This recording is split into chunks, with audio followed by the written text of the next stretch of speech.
Alors, non, ça vient de commencer. Bon, bah, bonjour à tous. Bienvenue d'être là. Euh, Bonjour. Avant de commencer, je vais me présenter rapidement parce que c'est la première fois qu'on se voit comme ça. Il me semble qu'on attend encore une autre personne, mais je vais commencer tout doucement. Du coup, moi, je m'appelle Jean-Philippe. Je m'appelle JP. Ça va faire maintenant 13 ans que que je suis dans le milieu de l'aviation. Plus ou moins, j'ai commencé, j'étais assez jeune. Je suis d'Alsace à l'origine. J'ai commencé à voler à Colmar. J'ai passé mon brevet de base à 15 ans, mon PPL petit à petit à 17 ans. Et direct après le bac, j'ai rejoint ma première école d'aviation professionnelle. En 2018, 2019, 2020, comme vous le savez, le Covid est arrivé. Ça n'a pas fait bon ménage. Mon école a fermé, j'ai perdu beaucoup de temps. En attendant, j'avais fait, je sais pas si certains d'entre vous connaissent l'application qui s'appelle Wingly. Je sais même pas si ça existe encore. Si. Ici. Ben, en gros, pour ceux qui connaissent pas, c'est un moyen de partager les frais des vols. On fait venir des personnes avec nous. Alors, on fait pas de bénéfice dessus parce que c'est pas légal, mais ça nous réduit le prix de l'heure de vol. Donc, j'ai fait ça plutôt pas mal de fois durant le Covid. Et ça m'a permis de voler un petit peu partout en France, en Allemagne, en Suisse, aussi en Italie, dans les Alpes. Donc, j'ai permis de développer un peu mon expérience comme ça. Et enfin, au bout d'un moment, vu que j'ai vu que ça avançait pas, j'ai décidé de prendre le devant et je suis allé aux États-Unis. Donc, j'ai volé un petit peu aux États-Unis aussi. C'était une très bonne expérience. Et j'ai fini ma partie professionnelle, ma pratique professionnelle en Grèce, dans une école qui était vraiment sympa. J'ai participé au Fire Patrol aussi, donc on nous envoyait voler quand il y avait pas mal de vent pour détecter les départs de feu, etc. Donc c'était vraiment bien. Euh, alors je sais, j'ai regardé un petit peu à tous et à toutes vos présentations que vous avez mis sur le site School. Je me souviens plus de tout le monde malheureusement. Il me semble que certains d'entre vous, d'ailleurs pour la plupart, vous avez des objectifs de devenir pilote professionnel plus tard, c'est ça? Il me semble, ouais. Pour ma part, oui, juste terminer le PPL, déjà, ce sera bien. Oui, Après, bien sûr. Chaque augmenter chose en ses son heures temps. de vol, et puis après, pourquoi pas, on verra, hein, si ça se fait, pourquoi pas. Il n'y a aucune raison que ça se fasse pas. Mais en tout cas, pour moi, c'est une très bonne chose que vous commenciez par le TPL. Parce que on peut commencer par la TPL directement, mais le fait d'avoir déjà volé avant de commencer la partie pro, ça va vous apporter une plus-value qui est inestimable. Mais sincèrement, surtout pour la TPL. Mais ça, c'est un autre sujet. Alors, Ok. par rapport à aujourd'hui, du coup, comme vous l'avez vu, littéralement tout le monde a demandé de faire un cours sur météo, plutôt. Euh, et en préparant le live d'aujourd'hui, j'ai essayé de me demander, premièrement, pourquoi est-ce que tout le monde demande ça? Parce que moi aussi, quand j'ai commencé le PPL, c'était une des matières les plus compliquées pour moi. Et même si c'est très intéressant, ça pose problème à beaucoup de monde. Ce qu'il y a avec météo, c'est que tous les sujets sont liés. Généralement, quand on commence à réviser, etc., on fait un chapitre, on fait le chapitre Air Mass, ok, c'est bon, j'ai terminé le chapitre Air Mass, je continue, je fais un autre chapitre, etc. Météo, pour vraiment arriver à construire une sorte de visualisation globale, de comprendre, de lier les chapitres entre eux, et c'est ça qui arrivera à vous donner vraiment une compréhension plus générale de la météorologie, et ça vous suivra pour le restant de vos jours dans l'aviation, d'ailleurs même autre que l'aviation, s'il y en a qui sont dans les bateaux, ce genre de choses, c'est exactement pareil. Donc je veux vraiment essayer aujourd'hui de vous apporter ce lien, ce genre de choses. Euh, Si on peut essayer de faire en sorte que le live soit plutôt interactif, n'hésitez absolument pas à m'interrompre pour me poser des questions. On est là tous ensemble. Le but, c'est de vous aider, vous, pas moi. Donc, s'il y a des choses dont je parle que vous connaissez déjà, dites-le moi, ou à l'inversement, si vous avez plus de questions, n'hésitez pas. Et on va commencer tout doucement comme ça. J'ai préparé quelques petites pages qu'on va pouvoir regarder ensemble, juste pour avoir une toute petite structure. On va voir comment ça avance en termes au niveau du temps. Si on a un petit peu de temps à la fin, ce que je vous propose, c'est des fois, pourquoi pas, de faire quelques questions ensemble sur Aeroglili, où on peut chacun participer les uns après les autres pour essayer de voir bah, vos points faibles, etc. C'est vraiment de consolider ça. Et, euh, et si on a le temps aussi, je sais que certains m'ont demandé sur l'altimétrie. J'ai le simulateur de vol qui tourne en arrière-plan. On pourra peut-être s'en servir pour essayer de vous montrer les vraies conséquences des changements de pression, etc. Ça dépendra de comment est-ce qu'on avance. Est-ce que c'est bon pour tout le monde? Parfait. C'est bon pour moi. Tant mieux, super. Alors, je vais vous partager mon écran sur l'iPad, ça sera plus simple. Ah, non, ça y est, si, parfait. Alors, donc, pour vous essayer de vous montrer ce lien, j'ai décidé de partir de la zone la plus large et on va se concentrer. Donc, aujourd'hui, le plan comme ce que vous m'avez demandé dans les commentaires, c'est principalement air mass, les fronts, les précipitations, les nuages, les pressures système, etc. Donc, je vais essayer de partir de l'échelle la plus grosse, en parlant vraiment des air mass, et après revenir de plus en plus petit, jusqu'à finir par les fronts. Et après, l'altimétrie, c'est un tout petit peu à part, donc ça, on gardera ça pour la fin si ça vous va.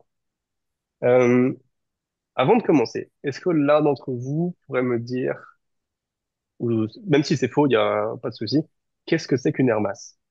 Ou une masse d'air plutôt en français. Une masse d'air. Il me semble que c'est des molécules en fait. Plein de molécules, Ouais, molécules d'air ensemble.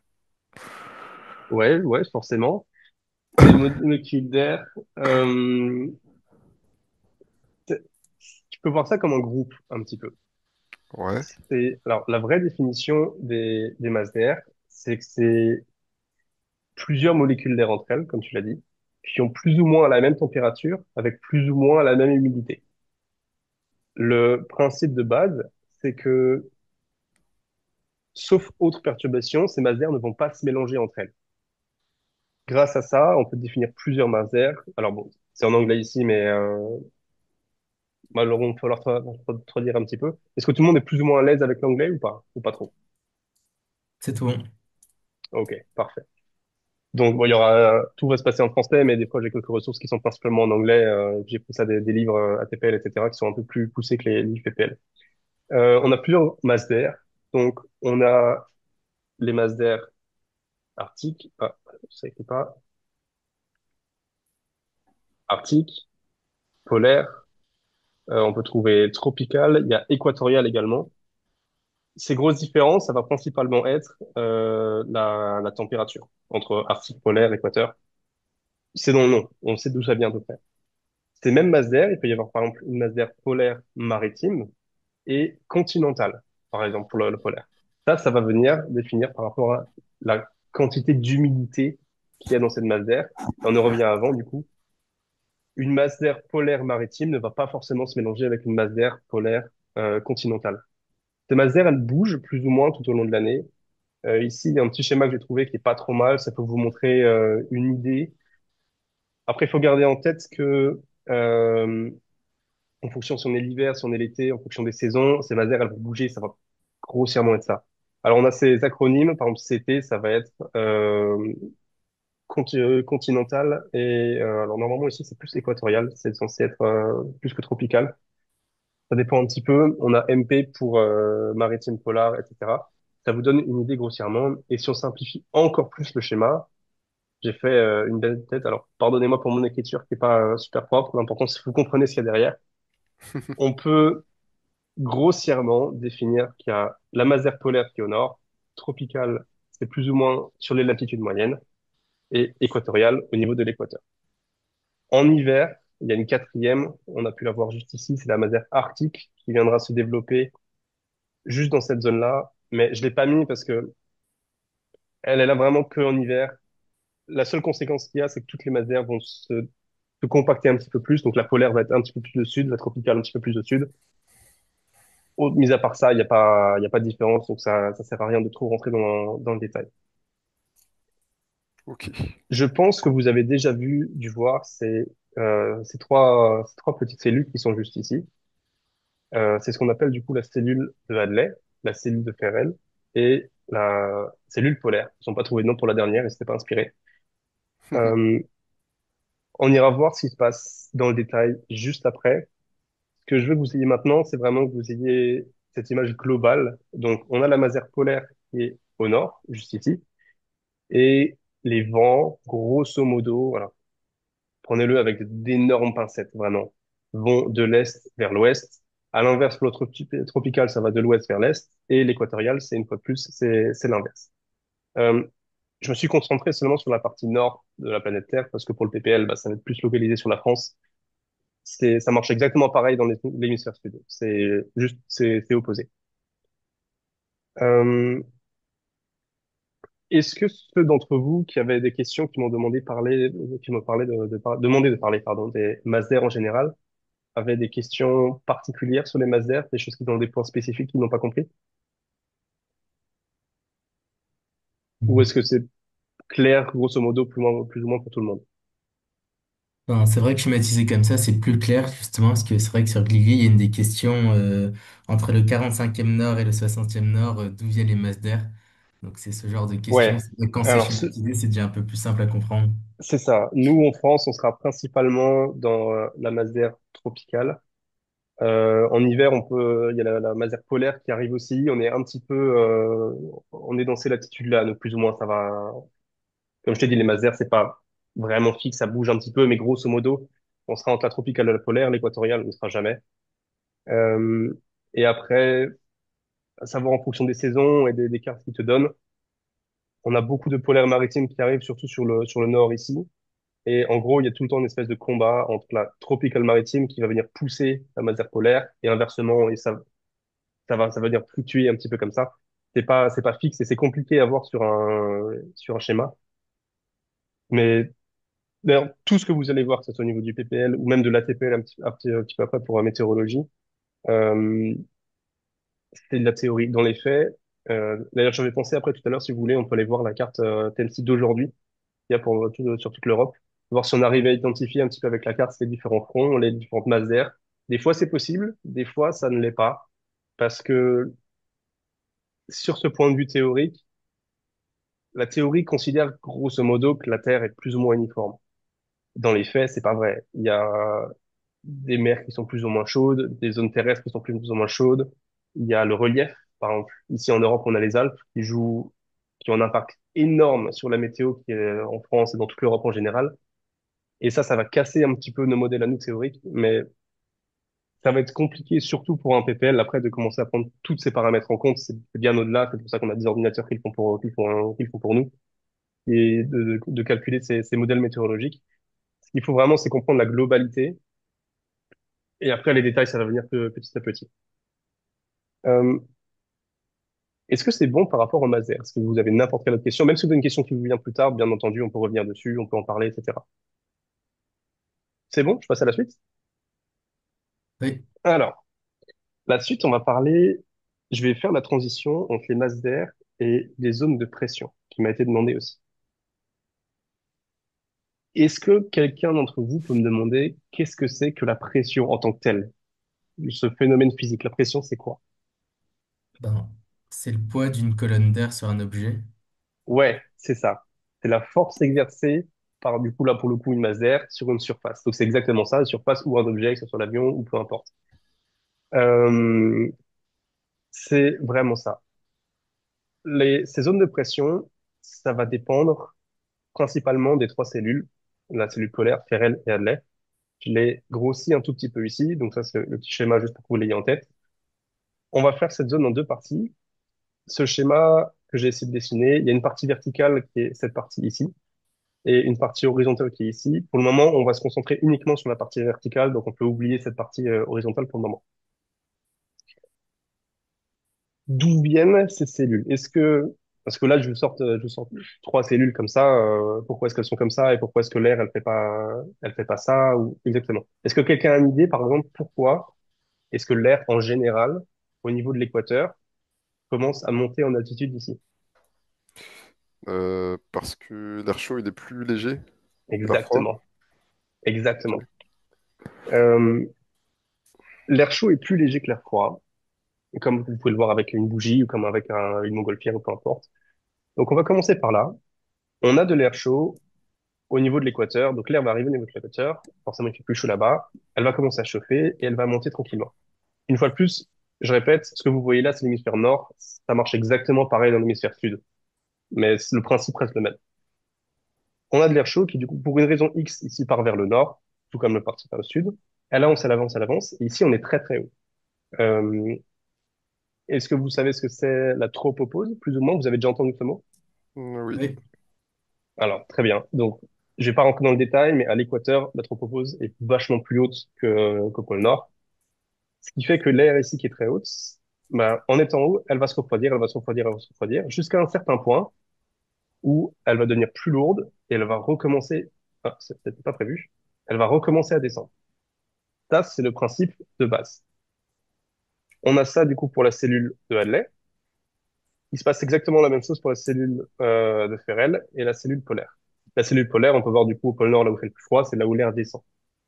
Maintenant, Ok. la cellule de Hadley, quand on la regarde, elle est inversée, tout simplement parce que, essayez de voir ça comme, je sais pas si certains d'entre vous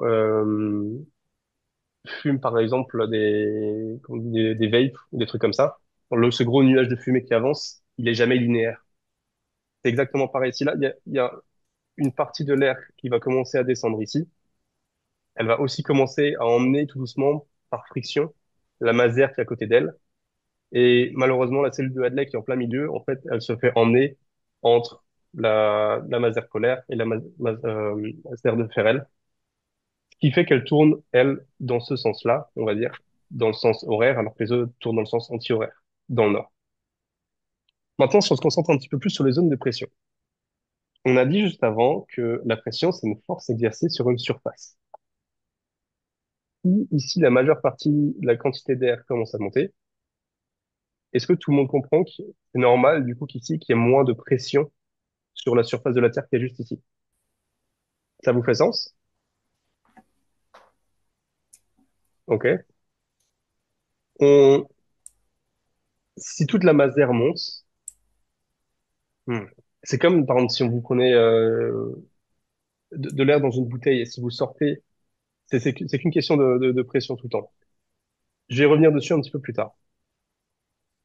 On a, du coup, ici, au niveau du sol, toute la masse d'air qui monte, donc on crée une dépression. Il y a moins de pression que ce qu'il y a en temps normal. L'air avance, elle avance, elle avance. Elle descend ici, et ici, on a deux masses d'air qui convergent. Si les deux masses d'air convergent, cette fois, ces masses d'air, elles vont exercer plus de pression sur le sol qu'une seule. Donc, à cet endroit-là, on va créer une zone de haute pression. Même schéma ici entre la polaire et la cellule de Hadley. L'air ici, elle monte. Si elle monte, ça va enlever du poids, entre guillemets, sur le sol. Donc, on crée une zone de dépression. Et ici, l'air, elle redescend. Donc, ça va créer une zone de haute pression. Donc, on peut voir qu'il y a cette espèce de schéma qui fait tout le temps haute pression, basse pression, et ainsi de suite. Et ça ne s'arrête, ça s'arrête jamais, ça continue tout autour de la Terre.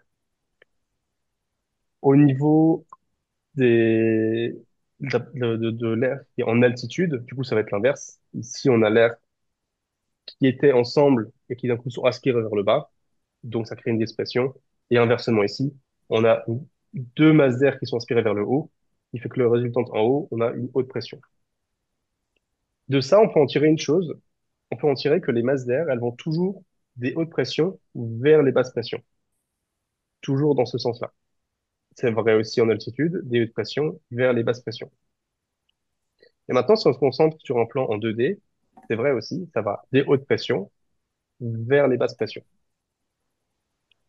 Ce qu'il faut que vous arriviez à comprendre maintenant, à ce moment-là, c'est que ce L qui est associé à cette montée de pression, là, on voit la Terre en 2D. Mais la Terre, comme vous savez, on est en 3D, c'est un espace, c'est un volume entier.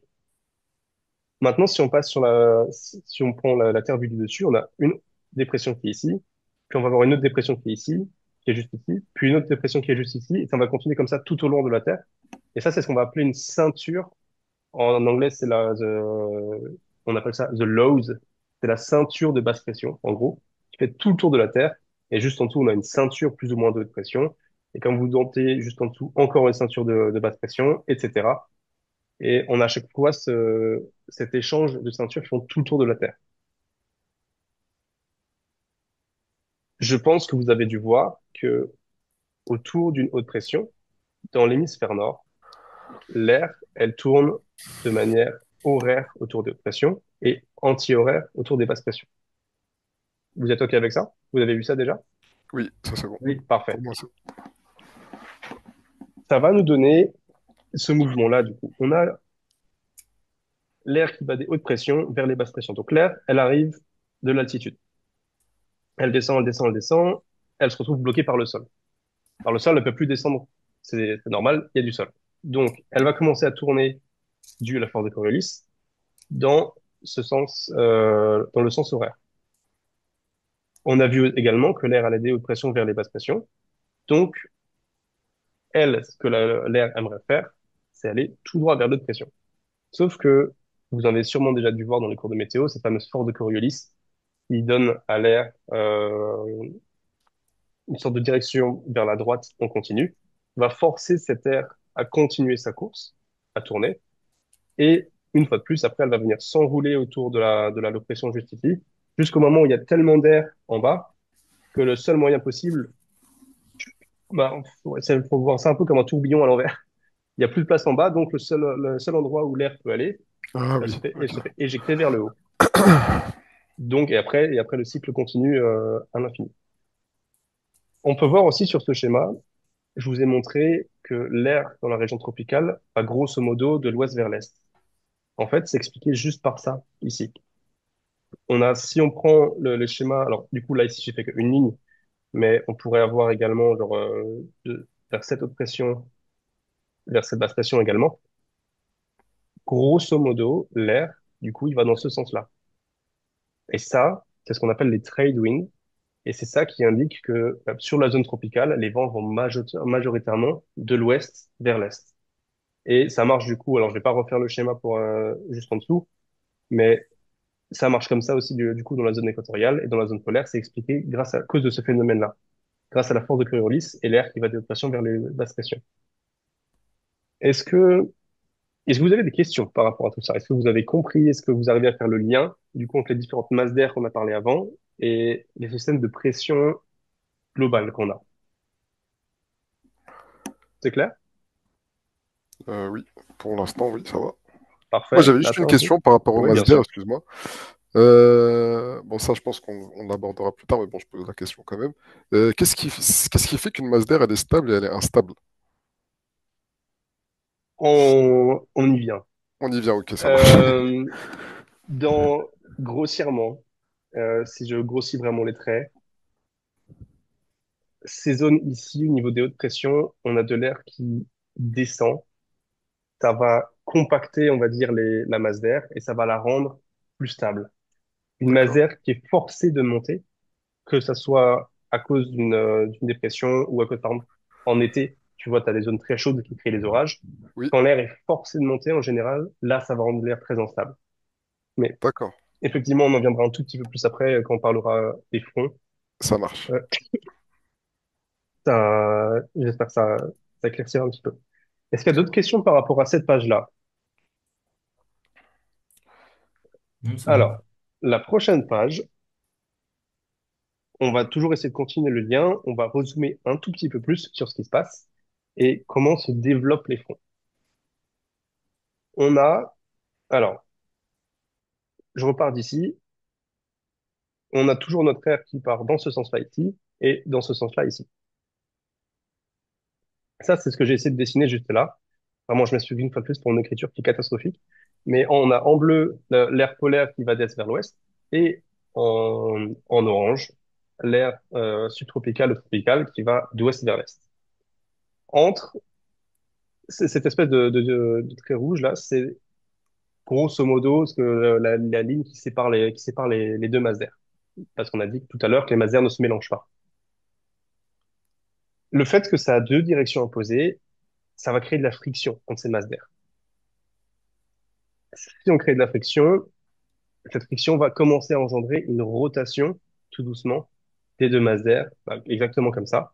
Il va commencer à changer un petit peu cette zone frontale, cette limite entre les deux masses d'air. La friction, le vent continue d'avancer, la friction s'accentue, ça commence à créer une vraie courbe qu'on peut vraiment identifier. Et on a aussi l'air tropical en bas. Pourquoi est-ce qu'on dit qu'il est tropical? Parce que il est plus chaud. Alors j'ai mis 10 degrés et 20 degrés, c'est une approximation, c'est peut-être pas les bonnes valeurs. Ce qui est important de comprendre, c'est que l'air polaire qui est plus froid, du coup, malgré cette rotation, ne se mélange toujours pas avec l'air qui est plus chaud ici.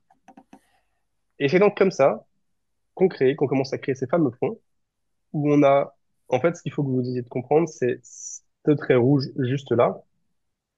Si je le copie, non, ah oui, non, je vais le coller juste là. ce trait rouge, en fait, il vient se mettre sur les fronts qui est comme ça.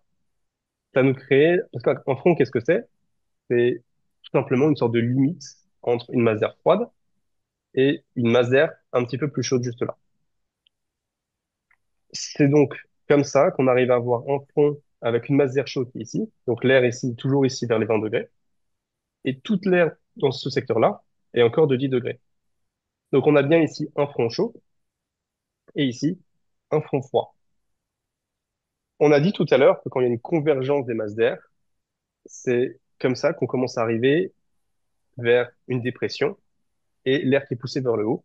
C'est exactement ce qui se passe juste ici. Ici, on a deux masses d'air qui convergent et ça nous donne euh, juste ici, du coup, bah, on peut voir d'ailleurs le mouvement de l'air global qui commence à tourner dans ce sens-là, anti-horaire. Les deux masses d'air convergent, on a donc une dépression. Donc à cet endroit-là, on a deux fronts, mais on a aussi, de manière verticale, une grosse quantité d'air qui commence à monter vers le haut. Et on va être à cet endroit-là, on va être exactement à cet endroit-là, plus ou moins de la Terre, entre la cellule polaire et la cellule de Hadley. Après, comme je vous dis tout à l'heure, il peut y avoir quelques petites variations. Là, sur mon schéma, ils sont vraiment toutes alignées les unes les autres. Dans la réalité, il y a le terrain, il y a les mers, il y a plein de choses qui influent, donc ça peut varier légèrement, mais dans l'idée, c'est ça. Avant de passer à la suite, est-ce que vous arrivez à comprendre du coup comment se forment les fronts et se forment les dépressions, etc. Est-ce que c'est clair? Ou est-ce que vous avez des questions par rapport à ça? En gros, n'importe quel front, il va se former à partir d'une dépression, c'est ça? Ouais, les fronts, tu vas pas avoir de front autour d'un anticyclone. Ok, d'accord. Maintenant, le schéma en bas. Cette dépression-là, c'est littéralement un copier-coller de cette dépression-là, donc on va partir par là. Je pense que vous avez tous pu le voir durant vos cours météo. Si on a une, ça c'était pas prévu. Si on a une dépression à un endroit donné, on a forcément une haute pression ailleurs. Si la pression est plus faible, il y a forcément un endroit où elle sera plus élevée. Oui, On a donc ici une sorte, ça va s'intercaler en fait entre les hautes pressions, l'oppression, haute pression, l'oppression. Et d'accord. sur un plan beaucoup plus large, alors pour vous donner une idée, si c'est Paris, ici ça serait l'Italie par exemple, donc c'est vraiment sur de très grandes zones. Donc nous à notre échelle, on s'en rend pas compte comme ça dans la vie de tous les jours. Mais en fait, il y avoir une succession de l'oppression, de pression basse, pardon, les unes à la suite des autres, qui sont reliées par du front, parce que du coup on a notre air chaud qui était juste ici qui commence à avancer, et l'air froid polaire qui était là-haut, qui continue à arriver par là. Et l'air chaud qui vient d'en bas qui va dans ce sens-là, et l'air froid par en haut qui vient dans ce sens-là. Et en fait, et ainsi de suite. Et ça s'arrête jamais. Et c'est comme ça que plusieurs dépressions qui sont formées. Et c'est comme ça qu'en fait, on se prend plusieurs fronts petit à petit. Alors en moyenne, un front, ça a une durée de vie on va dire, de 3 à 6 jours. C'est des données qu'ils aiment bien nous donner comme ça, alors que ce soit pour le PPL ou la TPL, c'est des chiffres qui nous sortent comme ça édépend d'énormément de facteurs. On peut y avoir des fronts qui sont plus ou moins puissants. Ça va dépendre de la différence de température, ça va dépendre des masses d'air, ça va dépendre de la période de l'année. Il peut y avoir une masse frontale qui va durer plusieurs jours. Les fronts aussi se déplacent à une certaine vitesse et les dépressions en tant que telles aussi restent pas, elles vont pas stagner, elles vont avoir une sorte de mouvement plus ou moins comme ça. Et au bout d'un moment, après avoir fait ces fronts, en fait, ils vont mourir. Il y a tellement d'énergie qui ont été dépensées qu'ils vont tout doucement mourir, ils vont se dissiper. et, et ça va revenir à la normale. Mais du coup, derrière, il y a un nouveau front qui va se créer un peu plus loin, etc. Donc tout ce que vous voyez là, faut dire, ça a une durée de vie de 3 à 6 jours. Ça avance en général vers l'est, légèrement sud-est, tout doucement. Et quand on a, d'ailleurs, je pense que vous pouvez le voir vous-même quand vous regardez, des fois on a, pendant 4-5 jours, on a du beau temps, puis après on a de nouveau de la pluie pendant 4-5 jours, et ça fait une sorte de cycle. C'est pas un cycle parfait, des fois c'est plus long, des fois c'est moins long, surtout en été. Mais grosso modo, si on étale tout ça sur l'année, on a ce cycle qui revient plus ou moins constamment. Même en hiver, on peut avoir plusieurs jours de beau temps, parce que du coup, on va se situer entre deux zones de basse pression, entre deux fronts, et ça va être plutôt sain. Il n'y aura pas trop de problèmes là-dessus. On a des fronts. Alors, je suis sûr que vous avez tous déjà regardé les cours météo. Donc, vous connaissez, je pense, le front froid, le front chaud. On a des fronts occlus aussi également qui peuvent arriver. Pourquoi est-ce que des fois on a des fronts occlus, des fois non? Ça va dépendre de plusieurs choses. Ça va dépendre de la force des fronts. Euh, Dans cet exemple-là, je me suis concentré principalement sur deux masers. Si je reviens juste ici, vous pouvez voir qu'il y a plusieurs masers. On peut, alors, par exemple en hiver, on pourrait avoir un front qui est dû entre la masère arctique et la masère polaire. Mais après, il y a la masère tropicale qui aussi, elle, vient se rajouter dans l'équation. Et vu que c'est des masères différentes, elles ne vont pas se mélanger, donc ça va encore créer un front supplémentaire, etc. Je vous propose qu'on se concentre déjà sur deux masères, c'est suffisant pour comprendre le concept global. Mais comme vous dites, comme je l'ai dit avant, il y a plein de paramètres qui sont pas encore qu'on maîtrise pas, qui sont pas disponibles pour nous pour notre petite tête, mais qui viennent se rajouter à l'équation. Moi, comme dit, vraiment ce que je veux, c'est que vous compreniez comment ça se forme, le global, et surtout le lien entre tout. Donc, si je récapitule jusqu'à maintenant, on est parti de plusieurs masères différentes. On se concentre sur les polars et les tropicales principalement. Ces masères, elles se mélangent pas.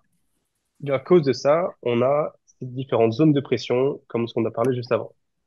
À cause de ces différentes zones de pression et ces zones de pression, ça va créer du vent dans un sens dans la masère tropicale et principalement dans le sens dans la masère polaire.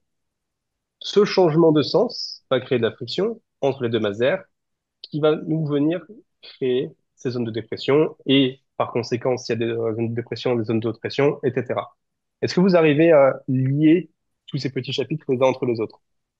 Est-ce que c'est clair pour vous? Ouais. Pour l'instant, ça va. Donc maintenant, la prochaine fois, si vous lirez les bouquins et que vous ferez chapitre par chapitre, essayez de faire ces petits liens qu'il y a entre chaque chapitre. Ça va vraiment vous aider sur le global. Maintenant, on va se rapprocher encore un petit peu plus des fronts. Front froid et front chaud. Euh, Vous avez sûrement tous déjà vu ça, plus ou moins. On a un front chaud qui est juste ici et un front froid qui est juste ici. J'ai pas reprécisé tout à l'heure, mais du coup, on parle bien d'un front chaud quand c'est l'air chaud qui rattrape l'air froid et d'un front froid quand l'air froid rattrape l'air chaud. Est-ce que vous êtes tous familiers avec cette image plus ou moins? Non. Non? Ok. Enfin, si, j'ai déjà vu, mais j'ai pas bien compris. Ok. Alors, on va se concentrer premièrement sur un front chaud. Du coup, si je me remets par rapport à avant, on va se retrouver littéralement juste ici, ou ici si tu préfères. On a de l'air chaud tropical qui arrive, et on a encore de l'air froid qui est juste ici. Et l'air chaud va commencer à pousser, va rattraper l'air froid, tout simplement.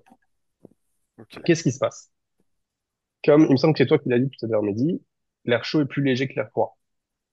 Donc l'air chaud va se retrouver poussé vers le haut. Elle va passer au-dessus de l'air froid. Elle peut pas, le front, tu vois, il est pas tout droit forcément. Ouais. On a donc de l'air chaud. Généralement, quand l'air est chaud, il peut avoir plus d'humidité en lui, plus de quantité d'eau, qui va venir tout doucement au contact d'un air plus froid. Est-ce que vous pouvez me dire ce qui se passe quand de l'air chaud humide est refroidi? Il se transforme en nuage. Exactement. L'air, la quantité d'eau que peut accepter la molécule d'air chaude en refroidissant va diminuer. Donc l'excédent d'eau dans cette molécule va être éjecté et va se créer en condensation tranquillement. Ok. Ça, c'est vraiment les nuages typiques qu'on a en fonction des fronts. Au tout début du front, alors il faut dire que il y a une distance ici, genre un front, c'est presque 800 km. Une fois de plus, si vous sortez un chiffre comme ça va dépendre d'énormément de choses. Ça peut Ouais. être 800 km, ça peut être 300 pour les plus petits, ça peut être plus de 1000 pour les plus grands. C'est vraiment, c'est indicatif. Au tout début, on va voir des petits cirrus. Alors les cirrus, c'est des nuages qui sont très très très très hauts. C'est principalement composé de glace parce qu'il fait très froid. Donc l'eau, dès qu'elle condense, en fait, elle va instantanément se transformer en glace. C'est ces petits nuages très très fins que vous pouvez voir dans le ciel, très loin. Ça ressemble presque à des cheveux d'ange. Et Ouais. quand on les traverse, par exemple, avec un 737, on passe dedans en 5 secondes, on est hors du nuage. C'est instantané. On rentre, on ressort. C'est très très très très fin. Ça a une épaisseur d'environ 100 à 200 pieds maximum. C'est extrêmement fin. Alors, je viens de voir qu'il y a deux autres personnes qui nous ont rejoints. Alors, bonjour à vous, est-ce que vous m'entendez? Oui, bonjour. Super. Euh, Assim, tu m'entends aussi? Salut. Salut. Une minute, Alors, j'active ma caméra. il y a pas de souci. Vous prenez un cours de route. Euh, je vais récapituler vraiment très rapidement et je vous laisserai aller voir le replay pour voir la première partie du live parce que je pourrais pas tout Ok. réexpliquer sinon. Grossièrement, ce que je veux dire du coup, par rapport à Météo, mais Météo, c'est un chapitre où il faut vraiment faire le lien entre tous les sous-chapitres. Il faut pas juste faire le chapitre sur les masers, les chapitres sur la pression indépendamment. Il y a vraiment un lien qui est créé entre tous ces chapitres. On a les masers, on en a trois principalement, les masers polaires, tropicales, équatoriales. Les masers tropicales, euh, elles vont plutôt d'ouest en est, les masers polaires d'est en ouest. On a, retenez ça pour ce que je vais dire juste après. Je vous laisserai aller voir ça vraiment plus tard dans le détail. Mais on a du coup ces trois cellules, les cellules de Hadley, les cellules de Ferrel et les cellules polaires, qui marchent comme ça. Vous l'avez peut-être déjà vu dans vos cours de météo. À chaque fois que l'air converge vers le bas, ça nous crée une haute pression. Et à chaque fois que l'air diverge vers le haut ou s'élève, ça nous crée une basse pression ici. L'air, en général, veut toujours aller des hautes pressions vers les basses pressions, dans ce sens-là. Sauf que vous avez peut-être vu aussi que l'air autour des anticyclones, elle se déplace de manière horaire et anti-horaire au niveau de l'eau. Donc ça nous crée un petit peu ce mouvement juste là. Ce mouvement, ça nous donne une tendance globale de l'air dans ce sens-là, ce qui explique pourquoi est-ce que dans la masse d'air tropicale, l'air passe généralement d'ouest en ouest. Je vais très vite dessus, je suis désolé, hein. Je vous laisserai aller voir le début, c'est vraiment juste pour que vous arriviez à suivre où on en est. Ah, pas de Juste souci. ensuite, on a parlé de la formation des fronts. Donc on a de l'air qui va normalement d'est en ouest vers, enfin on a du coup l'air est-ouest vers ouest-est, pardon, je m'en mêle les pédales, qui crée une friction entre les deux masses d'air différentes, qui nous crée de l'air chaud au sud et de l'air froid au nord. Et c'est comme ça que se créent du coup les dépressions. Ça revient, du coup on peut voir l'air du coup qui tourne comme ça, comme ce qu'on a vu avant, avec nos deux fronts.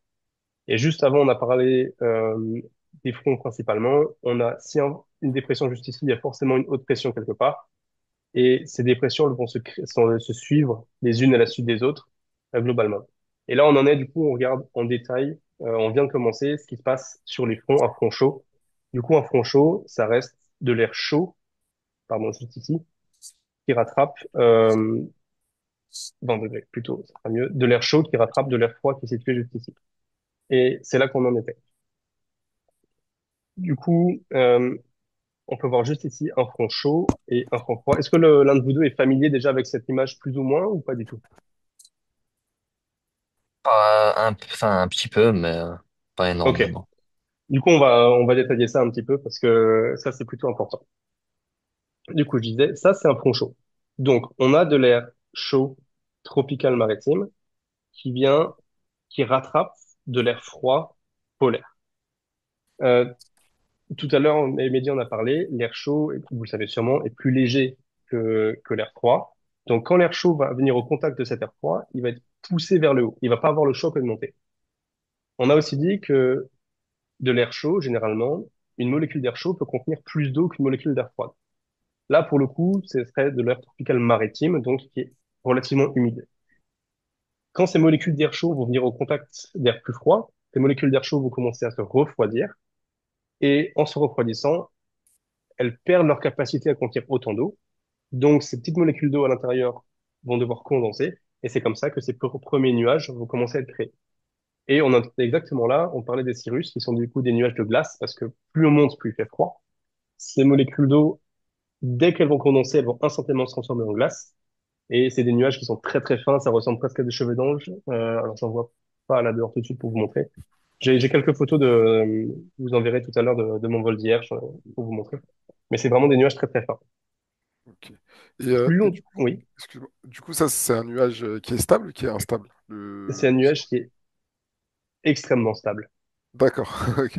C'est un nuage qui est extrêmement stable. On va venir sur la stabilité juste après. Ok, Et j'ai préparé un petit truc ici. J'espère que tu vas comprendre la stabilité avec ça. Si ça marchera pas, bien sûr, tu me pourras me poser des questions. ça marche.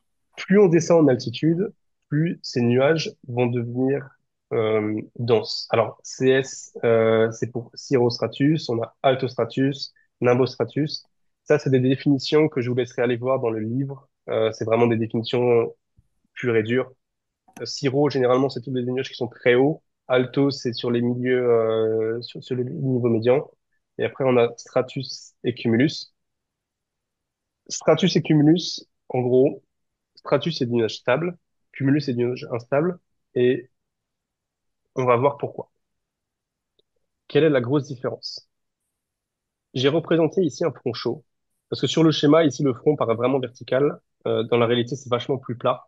Comme on peut le voir ici, ça fait plus de 800 km, ce que je disais tout à l'heure. Dans la réalité, c'est sur même encore plus plat que ce que je vous montre là. On a donc une masse d'air froide qui arrive ici et l'air chaud qui est en bas. Étant donné que le front est plutôt plat, la formation du nuage en tant que tel, ça va prendre du temps. Ça va vraiment être plutôt stable. On a les premières gouttes qui vont commencer à se former par ici. Et puis en fait, plus on avance, c'est pas un changement brutal. Ce qui fait que c'est pour ça que ça crée des nuages plutôt plats et plutôt stables. À l'inverse, si il y a un changement brutal, par exemple comme un front froid, le front froid, du coup, il est vachement plus vertical, ça va ressembler plus à quelque chose comme ça. On parlera du front froid plus tard, mais juste pour que vous compreniez, quand cet air froid vient impacter, vient toucher l'air chaud ici, le changement est très vif.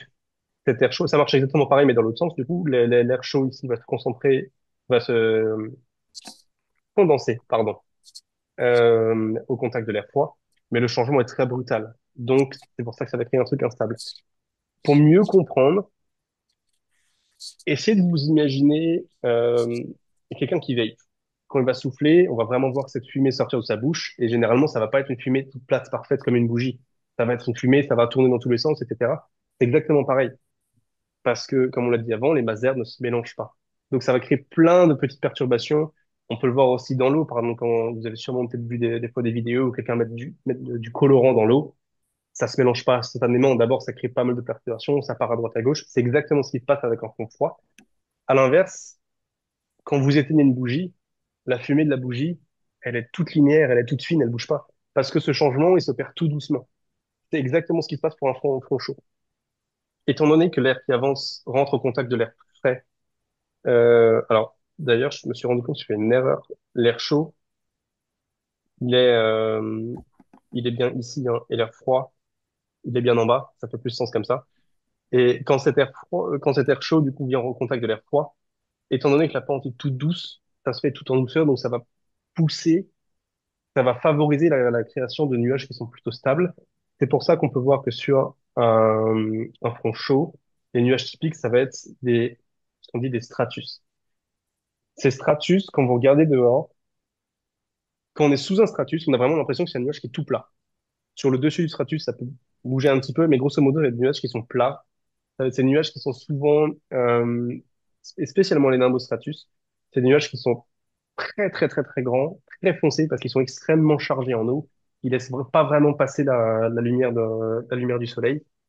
Ça, c'est vraiment typique des stratus. J'ai quelques exemples de photos à vous montrer plus tard. Euh, Ouais, je reviendrai. Ça, par exemple, celle-là. Alors, bon, désolé, on voit pas très bien. J'ai pris ça de la verrière de l'avion hier. Malheureusement, il y a pas le reflet. Mais cette énorme zone de nuages, on peut voir que grosso modo, c'est plutôt plat. Ça, c'est extrêmement grand. Typiquement, ça, c'est, alors, plus les altitudes, c'est sûrement un altostratus parce qu'on était très haut, donc ils paraissent bas, mais ils sont pas si bas que ça. Et c'est extrêmement grand. Vu du dessus, ils sont blancs, parce que du coup, il y a le soleil qui tape dessus. Si vous étiez en dessous de ces nuages-là, ils seraient vraiment sombres parce qu'ils sont extrêmement chargés en eau. Je veux faire le lien. Avant de continuer, est-ce que c'est clair jusque-là? Est-ce que vous comprenez pourquoi est-ce qu'ici, c'est plutôt des nuages, tous les nuages qui se créent ici, pourquoi est-ce qu'ils sont plutôt stables? Et pourquoi est-ce qu'ils sont plus stables que les nuages qui vont se créer ici? Vous arrivez? Ouais? Ok. Ouais. Au niveau, alors les précipitations, on m'a demandé ça dans les commentaires. Je vais pas pouvoir rentrer en détail dedans parce que sinon il faudrait faire un live de 3 heures. Bien entendu, je peux pas couvrir tout météo en 1 heure. Mais Comment ça marche? Est-ce que vous savez, alors là, ça va être très drôle parce que j'ai le mot en anglais, mais j'ai pas le mot en français. Comment est-ce que c'est créé une gouttelette d'eau dans un nuage? Est-ce que quelqu'un a une idée? Ouais, c'est de l'évaporation, non? En fait, c'est enfin, de l'humidité qui monte dans l'air Ouais. et arriver à une certaine pression qui est moins élevée, du coup, bah, elle peut plus monter plus haut et elle s'accumule en haut et elle grossit et quand elle devient très lourde, bah, ça commence à tomber, c'est ça, non? Oui et non. C'est quand C'est l'eau gazeuse, elle arrive à Pardon? saturation. C'est ça. C'est principalement lié à la température. Effectivement, du coup, t'as de l'air humide qui va monter. Ouais, Et comme on a dit avant, de l'air chaud peut contenir beaucoup plus d'humidité que de l'air froid. En refroidissant, cette molécule d'air, elle va forcément éjecter l'eau. Et là, il y a deux choix. Soit ça crée un nuage, ok, soit ça va créer une gouttelette d'eau. Alors ça va dépendre de la quantité pareil, de la vitesse à laquelle l'air monte, de plein de petits paramètres. Mais généralement, ce qu'il faut, alors en anglais, on appelle ça un nuclei. Je pense qu'en français, on doit dire ça. Je pense, je suis pas sûr, j'irai vérifier après. On doit dire ça, ça doit s'appeler un nucléon, je pense. C'est d'accord. pour qu'il y ait une vraie gouttelette d'eau qui se crée, il faut qu'il y ait une petite particule dans l'air à ce moment-là, une quelque chose qui va venir. Comment trouver le bon mot? Perturber la stabilité de l'air à ce moment-là. C'est comme par exemple si on prend un verre d'eau et que vous rapprochez par exemple un morceau de sucre, d'un coup vous allez voir que l'eau elle va venir se coller au sucre ou Ah un oui, sucre, un cuillère, n'importe quoi. C'est exactement pareil. Il suffit qu'à ce moment-là, par exemple dans ce nuage-là, il y ait dans une ce petite nuage poussière ou ici, quelque pardon, chose. une petite pousse exactement. Une D'un petite coup, il y a poussière, toute cette humidité qui va venir s'accrocher à cette petite poussière, qui va créer une goutte d'accord. d'eau et qui va commencer à descendre. Et en descendant, en fait, c'est cette gouttelette d'eau qui va devenir le nucléon, qui va devenir l'objet perturbateur de l'humidité qui est en dessous d'elle. Du coup, ça va créer de plus en plus de gouttes et ainsi de suite. Et c'est comme ça que du coup, on va commencer à créer de la pluie. Et c'est aussi Ok. pour ça que souvent la pluie, elle est créée plutôt dans les basses couches, parce que les petites poussières, on peut en trouver ici, à 40 000 pieds ici, c'est quand même Ouais, il y peu en a moins, probable ouais. de trouver de la poussière. Après, Ok. il y a, on peut voir autre chose euh, sur ce schéma. On peut voir le freezing level. Est-ce que quelqu'un sait ce que c'est le freezing level? C'est le point de saturation qui va dépendre de la température. Ouais, c'est ça. Pour les besoins de secours, on va faire plus simple, on va dire que c'est 0 degré. Vu que l'air est plus chaud, le 0 degré, il est ici, et ici, ouais, ça va pas marcher. 0 degré, c'est ici, et sur l'air froid, le 0 degré, il est ici. On a donc des molécules d'air qui sont ici, qui sont pas, qui sont à plus de 0 degré. Elles sont humides, mais à ce moment-là, elles sont dans l'air encore. C'est de la vapeur d'eau, c'est mélangé à l'air, on voit rien du tout. Cet air-là va venir rentrer en contact avec de l'air qui est très froid, juste là, qui est inférieur au freezing level. C'est-à-dire que, en gros, disons grosso modo, inférieur à zéro. C'est pas exactement zéro, mais on va dire ça. Cette air, elle va instantanément se condenser. Et là, plusieurs choix. Soit ça va devenir de l'eau directement, soit ça peut devenir un petit peu de la glace aussi. Et de la glace, c'est comme ce que je vous parlais avant avec ces fameux nucléons. En fait, la glace, c'est un nucléon qui est parfait. Toute l'eau à côté va venir s'agglutiner et ça va favoriser vraiment la création de pluie dans cette zone-là. Et dans ces zones-là. Et c'est principalement grâce à cause de ça que ces nuages qui sont si bas, on les appelle des nimbostratus. Les nimbostratus, la caractéristique principale, c'est des nuages très très grands, très noirs, qui ont une sorte de pluie constante. C'est pas des grosses, des averses de pluie, c'est une pluie constante, très longue, ça peut durer des heures, voire des jours. On a eu ça, alors moi du coup je suis basé ici à Milan euh, avec Ryanair, on a eu ça pendant 2 jours, on a eu un nimbostratus géant et il a fait que pleuvoir, pleuvoir, pleuvoir, pleuvoir en continu. C'est pas de la grosse pluie, mais il pleut sans arrêt. C'est exactement ça. Ah ouais. Pour le coup, à Milan, c'était pas dû à un front, c'est parce que à cause des Alpes, mais on laissera ça pour pour une autre fois. Euh, si on se concentre un petit peu sur le front froid. Je disais avant, la grosse différence entre les stratus et les cumulus, C'est les stratus, c'est un nuage qui est dit stable, alors que les cumulus, c'est un nuage qui est dit instable. Pourquoi? Parce que un front froid, ça ressemble plus ou moins à ça. Bon, c'est pas autant, mais c'est très droit. Un front froid, qu'est-ce que c'est? Si on revient juste ici, en prenant l'exemple de ce front froid-là, on a du coup de l'air froid qui va venir rattraper de l'air chaud, juste là. Donc cette masse d'air-là, ici, elle va plus vite que cette masse d'air-là.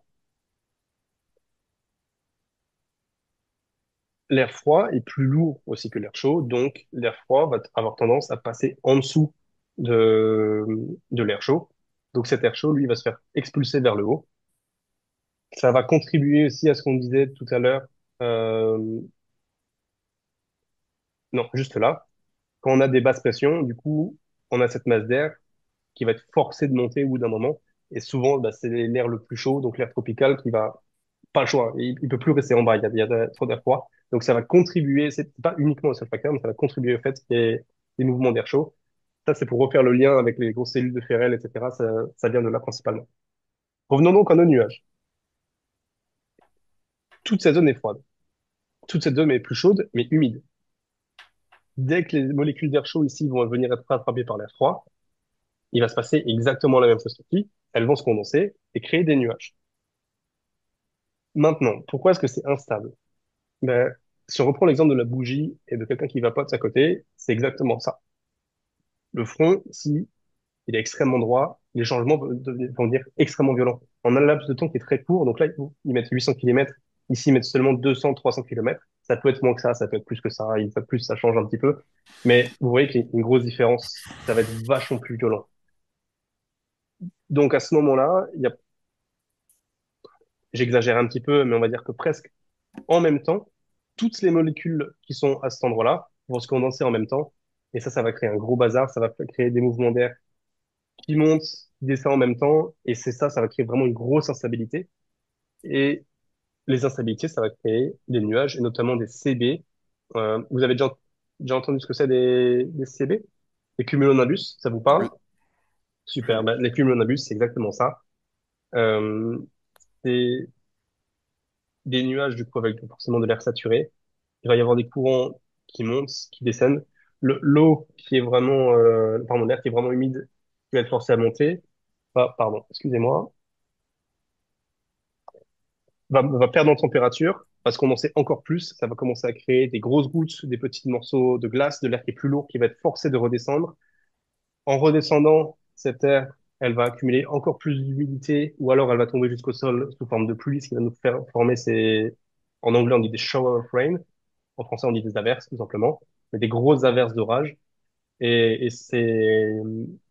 voler là-dedans en avion, c'est non. Il n'y a pas de oui, mais c'est non. Même nous, avec les avions de ligne, on les évite de loin, ces orages, parce qu'ils sont extrêmement violents. Ça peut casser en deux un 737 sans aucun souci. C'est d'une Oui, violence inouïe. Après, si on monte ici, alors le front, ils l'ont plutôt bien représenté là-bas, j'ai un peu exagéré ici. Le front, ça ressemble grossièrement, ça fait une petite bulle ici. Après, c'est assez droit, et après, plus on monte, plus ça devient doux. d'accord. Donc, là en bas, c'est vraiment compliqué ici, mais dans cette zone-là, ça commence à aller un petit peu mieux. Ça reste encore des cumulus, parce que ça reste vachement plus fort que le front chaud, mais ça commence à aller de mieux en mieux. On a derrière, vous avez peut-être entendu parler de la traîne. Une fois que ce front est passé, le plus gros des précipitations se sont déversées à ce moment-là, et après on a de nouveau de l'air qui est plutôt correct. Généralement, il fait beau, il y a un petit peu moins de nuages. On a des petits cumulus, ça c'est ce que moi j'appelle des petits cumulus de beau temps, parce que vos instructeurs dans les aéroclubs vous en parlent aussi. C'est des petits nuages par-ci par-là qui peuvent venir de différentes choses. C'est pas forcément, ils sont pas créés dû à un front. Ils peuvent créer par rapport à la topographie, par rapport à des vents différents, par rapport à l'activité humaine aussi. Ça peut plein de petites choses qui vont être créées, qui peuvent créer des petits nuages par-ci par-là, mais c'est pas méchant. Ok. Euh, Ce schéma-là, alors si vous l'avez pas encore vu, vous allez le voir, je vous le garantis. Je sais pas quand, mais vous allez le voir. Il est vrai, mais il est faux. Enfin, il est vrai, mais et il nous donne une illusion de faux. Il nous donne l'illusion que les fronts, ils sont vraiment séparés les uns des autres. Et quand on regarde un front ici, par exemple ici, ils sont liés ces deux fronts. Ce qui fait qu'en fait, ces nuages, ils ressemblent pas vraiment à ça, ils vont ressembler à quelque chose comme ça. En fait, les nuages qui paraissent séparés, ça va être les mêmes nuages, ils vont être reliés les uns aux autres. C'est juste que de ce côté-là, l'air est plus stable, donc ils vont se développer sous forme de stratus, plus ou moins. Après, le alto, cirrus, ça dépend juste de l'altitude, mais ça va être des stratus. Et de ce côté-là, ça va être vachement plus fluent. Du coup, ces mêmes nuages-là vont... En fait, c'est des nuages qui sont plus ou moins déjà existants. C'est juste que l'air va devenir très turbulent et ça va commencer à faire des hauts, des bas, des hauts, des bas, et ça va créer des cumulus et de l'air qui est vachement plus instable. Mais, en fin de compte, c'est les mêmes nuages. Et ces petits cirrus qu'on voyait ici, c'est des petits cirrus qu'on va commencer à voir juste ici, dans le ciel de Trème. D'ailleurs, ici, il nous parle de cirrostratus. Ici, il nous parle également de cirrostratus. Ça va être plus ou moins les mêmes. En fait, c'est le même nuage. Et alors, du coup, le schéma, il s'arrête là, mais derrière, il faut s'imaginer que, alors, je vais faire ça comme ça. Si ici, c'est le front chaud, on a de nouveau le front froid, pardon, qui est ici. On a de nouveau un autre front chaud qui est comme ça ici. Et les petits cirrus juste ici, ça va être les mêmes qu'on va voir ici. Et en fait, c'est reparti à l'infini. On peut recommencer à faire nos nuages ici, puis après avec le front froid qui arrive. Et en fait, c'est un cercle qui s'arrête jamais. Et Ok. ça continue, ça continue, ça continue, ça continue. Et il faut vraiment le voir comme ça pour essayer de voir une grosse image globale pour comprendre vraiment le détail des fronts. Ok. Est-ce que j'ai été clair? Oui, moi j'ai une petite question encore. Bien sûr. D'après ce que tu nous as dit, un front froid qui rattrape le front chaud, ça va créer des nuages instables, c'est Ouais, ça? Et un front chaud qui rattrape le front froid, nuage stable. c'est ça. Ok, En gros, dans l'idée, c'est ça. ok, d'accord. Euh, on a aussi, je vais pas m'attarder dessus. Vous avez sûrement déjà entendu parler des fronts occlus. Un front occlus, c'est ce que, alors, bon, normalement, c'est violet. Moi, j'ai pas de violet, donc j'ai pris du rose. Mais ça ressemble à ça sur les cartes. Un front occlus, euh, on va se retrouver sur quelque chose comme ça. Donc, on va avoir de l'air froid ici, de l'air chaud ici, et de l'air, on va dire, médium ici, par exemple. Ce qui fait qu'on a déjà notre premier front chaud, et en fait, on a C'est cette l'air frais, deuxième, c'est ça? ouais, de l'air frais. Sur Aéroglili, Oui, ils disent air frais. bah, air frais, alors parfait. Je Et on pense, hein. a ce deuxième front qui va venir par-dessus, et on peut l'avoir dans l'autre sens également. On peut avoir un front froid qui est comme ça, euh, et un front chaud qui est comme ça, où on avait initialement de l'air frais, de l'air chaud ici, et on a de l'air, je vais l'appeler frais plus, encore plus frais qui arrive, et qui va pousser cette deuxième masse d'air fraîche vers le haut. Et là, ça va complexifier encore un petit peu. Généralement, quand il y a un front occlus, la météo est catastrophique. Ouais. Grosso modo, vous pouvez vous dire, ici, on a quelques stratus qui pleuvent énormément. Ici, on a des cumulus. Il y a tout qui commence à se mélanger. Euh, c'est, il va vraiment faire moche là en dessous, en gros. Je vais pas m'attarder plus sur les fronts occlus parce que je vois l'heure qui tourne et en fait, j'arriverai pas à tout faire. Mais ce que je veux, c'est vraiment, est-ce que si c'est front, si cette notion de front, c'est clair pour tout le monde. Ouais, c'est bon. Tant mieux. Les autres aussi, ça va? Vous avez compris? Vous avez des questions? Donc, s'il n'y a pas de Dis-moi. questions. Alors, je vois l'heure. Ça a pris plus de temps que ce que j'avais imaginé. J'ai préparé ici quelque chose pour l'altimétrie. Alors là, ça va dépendre de vous. Est-ce que vous voulez qu'on parle de l'altimétrie ou pas, ou vous souhaitez qu'on arrête et qu'on fasse un autre live plus tard parce que vous avez des choses à faire, etc. C'est vous qui choisissez, qui voyez. Dites-moi ce qui vous arrange. Si on peut en parler, personnellement, je veux bien. Après, ça dépend aussi. Ouais, moi aussi, je veux Mhm, bien. ça me va aussi. Moi aussi, pareil. Ok, ben, let's go, c'est parti. De toute façon, à tout moment, si un de vous doit partir, il y a aucun souci, hein. Allez-y, il y a pas de problème. On devra pas Euh, faire de billet d'absence ou non, non, faudra non? pas faire de biais d'absence, ça va. Vous êtes dispensé. Alors, L'altimétrie. Qui dit altimétrie dit altimètre. Vous savez comment marche un altimètre, grossièrement? Oui, à peu près. C'est une capsule Vas-y. barométrique Ouais. qui se gonfle et se dégonfle. Ok. C'est bien, c'est le détail. Moi, je vais m'arrêter à juste, c'est une capsule barométrique. Qui dit barométrique dit que ça capte la pression, en gros. Là, est-ce que vous êtes tous familiers avec la notion de QNH et de QFE, ou c'est un peu flou tout ça? Oui, c'est bon. C'est bon. Bah, Parfait. pour moi, c'est bon. Après, si il y en a qui. Alors, très vite, pour être sûr, la notion de QNH, le QNH, c'est du coup la pression moyenne au niveau de la mer, même s'il n'y a pas de mer. On va imaginer qu'il y a de la mer. Par exemple, si on prend Paris, par exemple, il n'y a pas de mer à Paris, mais s'il y avait la mer, la pression serait de temps. Ça, c'est notre QNH. La pression au niveau de l'aéroport, donc quand votre altimètre indique zéro, c'est ce qu'on appelle le QFE. Maintenant, pourquoi la pression diminue? Pourquoi il y a ce changement de pression? On sait que plus on monte, plus la pression diminue. Ça tombe bien, c'est ce que notre altimètre va comprendre. En moyenne, vous l'avez peut-être déjà vu, donc on calcule la pression en hectopascal, ça, je pense que vous êtes familier avec. Un hectopascal représente à 28 pieds. Est-ce que vous aviez cette valeur en tête déjà ou pas du tout? Oui. Ouais. Oui. Parfait. Alors, je vous le dis tout de suite, c'est faux. Ça dépend de plein de choses. Vous allez voir ça durant la TPL. Des fois, ça peut être un hectopascal, ça va être 26 pieds. Des fois, ça va être 30 pieds. Ça va dépendre. Est-ce que c'est une aire masse humide, sèche, etc. Je m'arrête là. Ça ne sert à rien. 28 pieds, c'est la moyenne. Donc, on va se contenter de 28 pieds. Euh, j'ai donc dessiné ici un magnifique aéroport au-dessus d'un petit bateau. Je me suis appliqué. Fais mieux les bateaux que ce que je n'écris.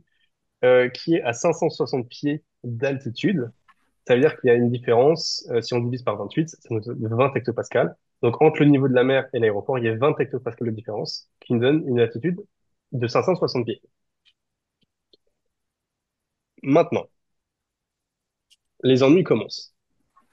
Là, on est dans un monde parfait, etc. On a notre avion. Alors, oui, c'est un avion. Je sais bien faire les bateaux, je ne sais pas faire les avions. C'est pas grave. On a un petit avion, on décolle, on décolle, on décolle, on décolle, on décolle, et on décide de venir ici, 913. Est-ce que quelqu'un arriverait à me dire quelle altitude représenterait la pression de 913?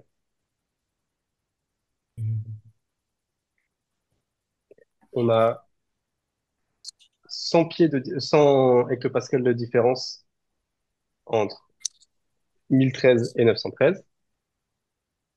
Donc si on fait 100 fois 28, ça nous fait 2800 pieds. Donc la pression barométrique 913 hectopascales est égale à 2800 pieds.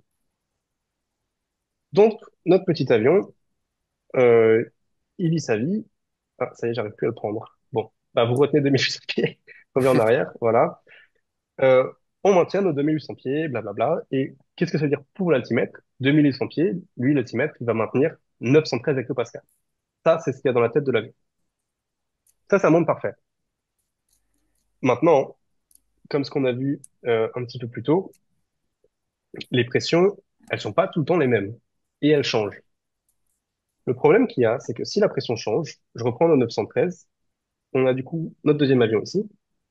Notre avion, lui, il va vous afficher 2800 pieds tant que vous êtes sur la pression de 913. Sauf que si cette pression diminue petit à petit, en fait, vous allez descendre, descendre, descendre. Alors là, c'est exagéré, vous allez probablement pas vous cracher, mais n'empêche que vous allez fortement descendre. Le QNH, comme on a dit avant, c'est la pression moyenne au niveau de la mer. Dans les faits, le QNH, ça veut dire quand on rentre le QNH dans l'altimètre, vous dites à l'altimètre, si j'étais au niveau de la mer, avec cette pression, je veux que tu m'affiches zéro. Si le QNH serait de 993 et que vous étiez au niveau de la mer, il vous afficherait moins 560 pieds du coup, parce que lui, il serait en mode, bah, au niveau de la mer, la pression est de 993. Ok. Est-ce que certains d'entre vous ont volé déjà un petit peu? Oui. Oui. Parfait. Donc, vous savez qu'au fur et à mesure, on change le QNH. Ouais. On Oui. change le QNH parce que, alors là, parce que nous, ce qu'on veut faire, c'est qu'on veut maintenir notre vol envolé comme ça, même si la pression change. Alors bien sûr, mon schéma est vraiment exagéré. Un changement de 100 hectopascales, ça serait quand même plutôt gros. Mais c'est juste pour que vous compreniez. Si le QNH, donc vous voulez, ok, je vais faire ça comme ça. QNH est à 1013. On a vu que quand le QNH est à 1013, 2800 pieds, ça correspond à 913 hectopascales. Ça, c'est établi. On est ici. Le QNH est encore à 1013. Donc vous voulez à 2800 pieds. 1013, c'est à cet endroit-là. Bon, alors on va dire que c'est ici, plutôt. La pression diminue tout doucement. Donc là, il y a 1013. Et puis après, on peut continuer. On va avoir, disons, je sais pas moi, au pif 1010, etc. On nous demande de changer le QNH en vol, justement pour pas que l'avion descende et pour qu'il maintienne à chaque fois euh, son altitude. Une Je suis en train de ligne. vous expliquer comment vous faire comprendre ça. Ah non, mais en fait, si. On a à cet endroit-là, on avait dit, donc ça c'est une zone géographique A, le QNH était à 1013. Maintenant, à cet endroit-là, la zone géographique B, on va l'appeler, le QNH, du coup, serait à 1010 parce que la pression au niveau de la mer à cet endroit-là serait à 1010. On avance, on avance, on avance. Si la pression diminue, ça veut dire que si on revole sur, alors je vais enlever nos 913 ici, je peux pas tout enlever ici, voilà, on est comme ça. On était à 913 ici, on est d'accord? Juste là. Ça, c'était nos 913 hectopascales, qui est égal à 2800 pieds. Si la pression diminue, ça veut dire que nos 913 hectopascales, plus on avance, plus elle va diminuer également. Donc nous, on avance avec notre avion. Ah, super. Bon, je trouverai une autre technique pour le prochain live parce que faire un petit avion comme ça, c'est pas pratique. On avance, on avance, on avance, et notre avion lui va suivre les 1013. Sauf que vu que le QNH change, nous, on va dire, attention, le nouveau QNH, là maintenant, il est de 1010. Donc l'avion va recalibrer son zéro, plus ou moins, et il va te ramener à 2800 pieds. Alors là, c'est un peu extrême parce que tu vas pas descendre et remonter. Dans les faits, genre tu changes le QNH à temps justement pour ne pas descendre. Faut aussi prendre en compte que un hectopascal c'est 28 pieds. Et pour ceux qui ont, bah, du coup, vous avez tous volé un petit peu, vous savez qu'on vous demande pas de changer le QNH toutes les 2 minutes. Ça va mettre un long moment avant de changer le QNH. Donc, votre avion, même si vous avez un QNH un hectopascal, pardon, de différence, il va varier genre, très très légèrement, ça va être imperceptible. Il sera bien plus précis que vous en pilotant dans tous les cas. Donc ça va pas faire de grosses différences. Mais c'est pour ça qu'il faut qu'on change le calage altimétrique petit à petit dans l'avion. Je vais essayer. Euh, alors, donnez-moi 30 secondes. Je vais enlever le son. Et ça, je vais vous faire un partage de mon écran.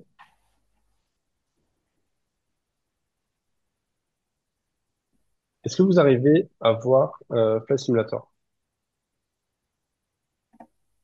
Pas encore. Pas encore. Et là, Pour ma part, toujours pas. Ah là, c'est bon. Ah là, c'est bon. super. Donc, on est dans Flight Simulator. On est dans un Baron Duke, c'est un avion. Alors l'avion il vole. J'ai enlevé le son parce que sinon je pourrais pas vous entendre. Et j'ai bloqué sa position, mais l'avion peut quand même monter et descendre. On est là dans l'avion, du coup, avec le QNH 1020. Et maintenant, c'est 1000 pieds.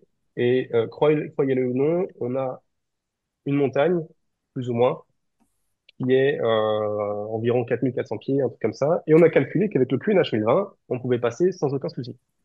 Ok, donc là, on est à 1020, l'avion est maintenant 500 pieds. D'après vous, l'avion, alors, juste pour vous donner les détails un petit peu, il est avec le pilote automatique et il va maintenir l'altitude qui est ici, c'est-à-dire au 5000 pieds. Donc lui, l'avion va faire en sorte, peu importe l'altitude, peu importe le QNH, etc., il va maintenir l'altitude de l'avion, il va maintenir ce qu'il y a écrit là-dedans. Vous avez juste ici l'altitude réelle de l'avion, qui est donnée par le GPS. Il ne tient pas compte de la pression pour le coup. je vais modifier le QNH dans le jeu. Donc là, le QNH est à 1020, on a mis 1020 ici, mais je vais pas changer le QNH sur l'altimètre. Disons que je mets, par exemple,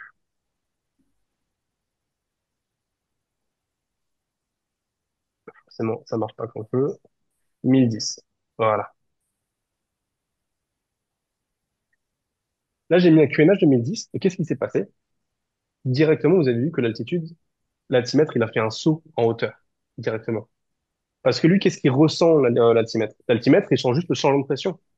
Donc, si le QNH a descendu, il a ressenti d'un coup une pression plus faible, et une pression plus faible pour lui, ça veut dire qu'il a monté en altitude. Donc, l'avion est monté en altitude. Là, c'est l'autopilote qui a repris la main. L'autopilote, il veut maintenir aux 5000 pieds. Donc, il va descendre en altitude pour, de nouveau, qui est écrit 1020 ici. Donc là, quand on regarde juste notre altimètre, on dit, ah, bah, parfait. Je vole à 5000 pieds. Tout est parfait. Sauf que si on regarde notre altitude réelle, on est quand même descendu, ça c'est notre altitude réelle qui est descendue du coup à 4732.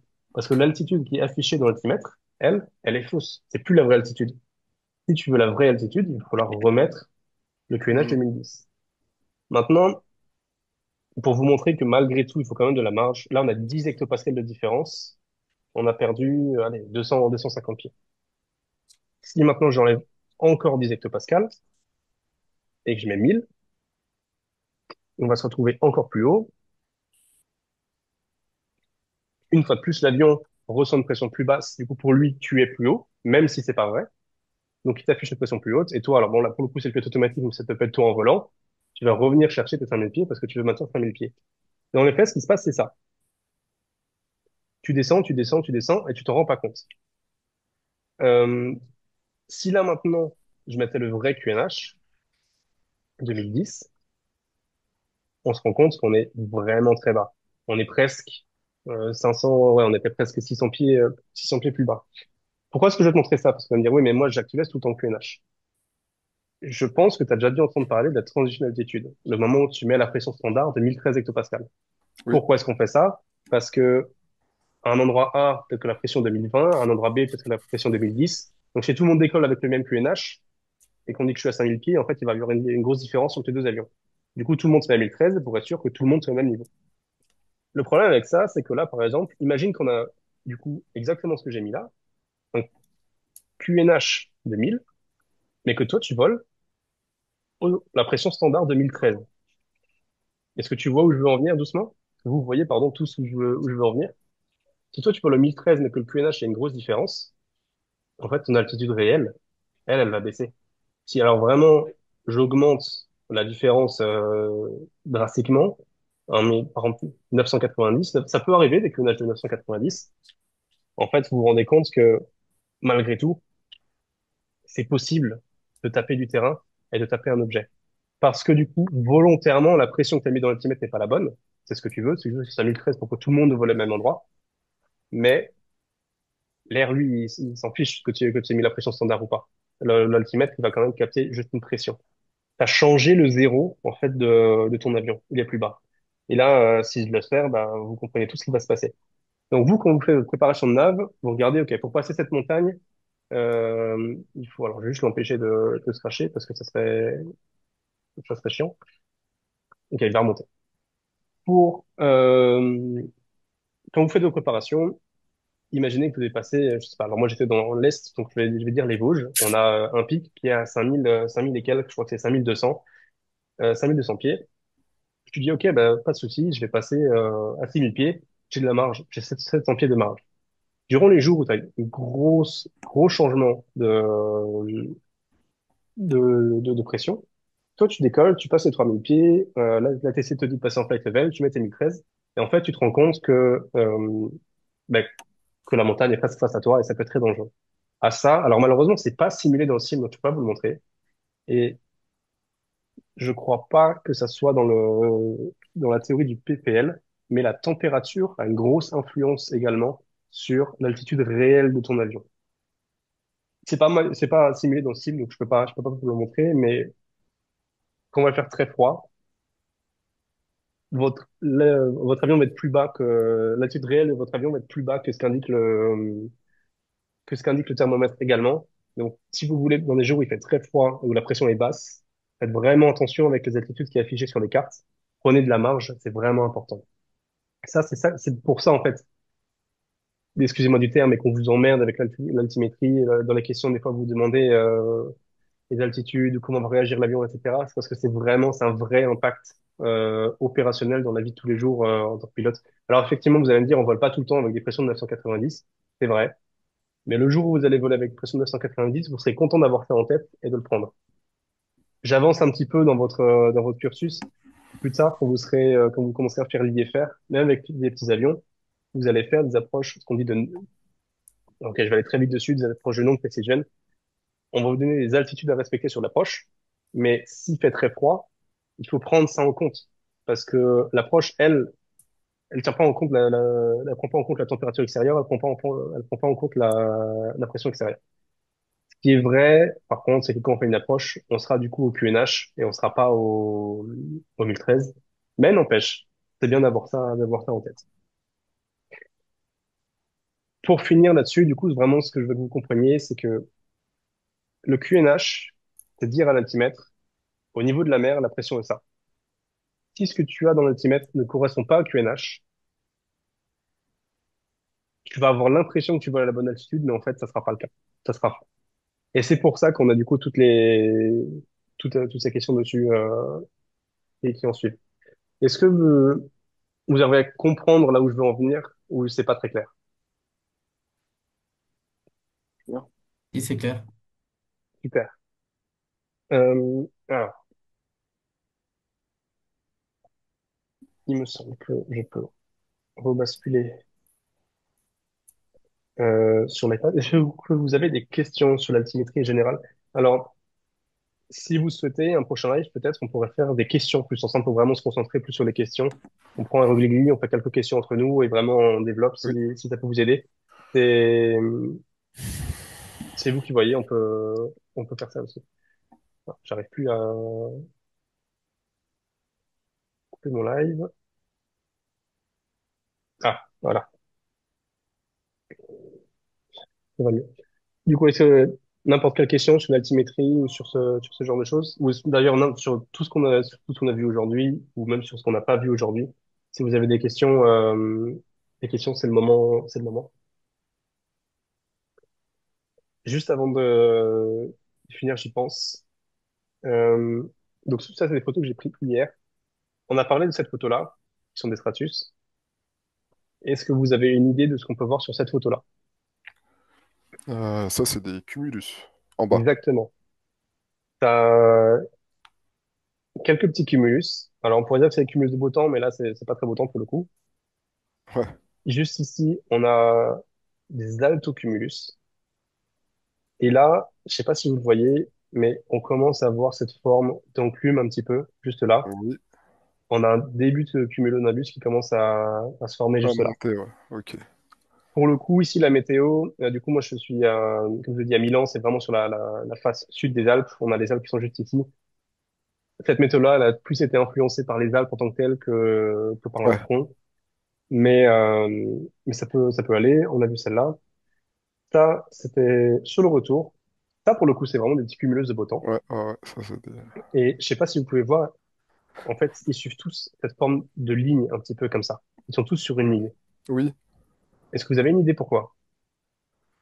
Je veux pas dire de bêtises, mais ça suit les isobars, non? Plus ou moins, ouais. La masse d'air, en fait, tout simplement. Alors, il y a un tout petit peu de terrain. Il va y avoir des petits changements de pression et en fait, ça va faire ces espèces de vagues. Et à chaque fois que la masse d'air remonte, hop, elle va se refroidir. Ça condense. Vous avez des nuages. Après, elle redescend un petit d'accord. peu. Il fait plus chaud, il n'y a pas de nuages. Ça remonte de l'autre côté, bam, des nuages. Et en fait, et ainsi de suite. Et enfin, on a celle-là. Alors ça, quand je vous parlais des cirrus et que c'était vraiment très fin, vous pouvez voir à quel point c'est fin, là. Ça, c'est des cirrus. C'est vraiment, c'est C'est presque pas à léger, ouais. voir. Ce qu'il y a dans le fond, alors juste là, c'est un petit peu loin pour voir. Ça ici, c'est principalement de la nébulosité, c'est juste l'air qui est humide, avec une petite poussière, etc. C'est pas un nuage en particulier. D'accord. Euh, surtout de celle-là, je sais, quelqu'un m'a dit dans les commentaires, je me souviens plus qui, qu'il avait du mal à identifier les nuages en les voyant en vrai. Dans la réalité, la théorie, c'est bien beau. On voit, OK, il y a les cirrus, après il y a les stratus, blablabla, après il y a les Ouais. cumulus. Dans la réalité, la plupart du temps, c'est que il y a plein de nuages qui sont mélangés les uns aux autres. Là, ici, on a des petits cumulus avec un cumulus nimbus qui est ici, puis après avec un autre cumulus qui est là. Genre, tout se mélange plus ou moins. C'est pas, il y a plein de facteurs qu'on maîtrise pas. Ce qui est important pour vous, par contre, c'est de savoir quels nuages sont dangereux pour votre avion et comment vous comportez face aux nuages. Ça, c'est ce qui est important dans la vie de tous les jours, que ce soit pour le PPL ou plus tard. Oui. Euh, bon, je pense que, est-ce que on arrive doucement sur la fin, vous avez des questions sur aujourd'hui, du coup? Ou ça va, c'est plutôt clair? Est-ce que ça a pu vous aider aussi? Parce que, du coup, moi, j'aimerais m'améliorer au fur et à mesure pour voir comment, n'hésitez pas si vous avez des commentaires, des remarques, des suggestions, des améliorations. Je suis tout oui Hmm. pour la suite. Non, ça va. Au niveau des fronts, moi, ça m'a apporté un petit peu plus de réponses. Bon, Donc, tant mieux, front froid qui rattrape front chaud, c'est des nuages instables. Et chaud qui rattrape froid, c'est des nuages exactement, stables. Ok. exactement. Ça, je pense que c'est important de le retenir. C'est très important, ouais. C'est très important. Mais en fait, toute la météorologie en général. Météorologie, c'est un sujet qui est très vaste. Il y a beaucoup de choses Ouais, à parler. C'est intéressant, mais très complexe. Mais il n'y a pas le choix. ouais, Euh, c'est pas une question. c'est comme ça, ouais. Bon, ça va rentrer petit à petit. Ouais, non, n'ayez pas peur. Ça paraît plus gros que ce que ça l'est. Et plus le temps va passer, plus ça va s'éclaircir dans votre tête. Plus vous-même, vous allez vous rencontrer face à des situations qui vont vous débloquer un truc et vous allez reconnaître vous-même différentes situations. Ok, ça marche. Il n'y a plus d'autres questions, je vais vous laisser là, du coup. Merci d'avoir Ça participé à va. ce live. Merci. J'espère que ça a pu vous Merci à aider. toi. Passez Merci une bonne beaucoup. après-midi. Et Ouais, n'hésitez pas non plus merci. Merci sur, beaucoup. si vous avez des questions, en général même hors live, sur le site, vous allez dans la partie théorie. Posez vos questions. Si je peux y répondre, j'y répondrai. Si Max peut y répondre, il y répondra. N'ayez vraiment pas peur. Utilisez-le, à 100%. Il est là pour ça. D'accord. Puis je vous souhaite bon courage pour tous, pour vos révisions. Et juste Merci. une question. Et- Merci beaucoup. Le replay quoi? du live, il sera disponible sur le site? Ouais, dans la partie Classroom, on a créé un onglet live. Ok. On va le mettre dessus et je me suis dit peut-être le mettre aussi dans la partie cours sur météo. Au moment, vous avez vu que pour les cours, il y a que des fiches de révision par matière. Le but, c'est petit à petit de les étoffer un petit peu. Et je vais peut-être mettre ce live aussi en lien, peut-être du moins dans la partie météo pour y avoir accès. Et Trop bien. on va essayer de faire ça comme ça. Il sera disponible dans la journée, je ne sais pas quand, parce que je sais que Zoom, ça met un petit peu de temps à compiler la vidéo. Et quand elle sera compilée et prête à l'uploader, je le ferai avec Max. Mais ça sera Ok. disponible très bientôt. Super, merci beaucoup. Merci. Super. Bon, ben, bon après-midi à vous. Bon Et puis, après-midi. plein de courage pour Merci. les révisions. Bon vol Merci. aussi. Bon après-midi. Bon Merci. Au après-midi. revoir. Au revoir. Salut.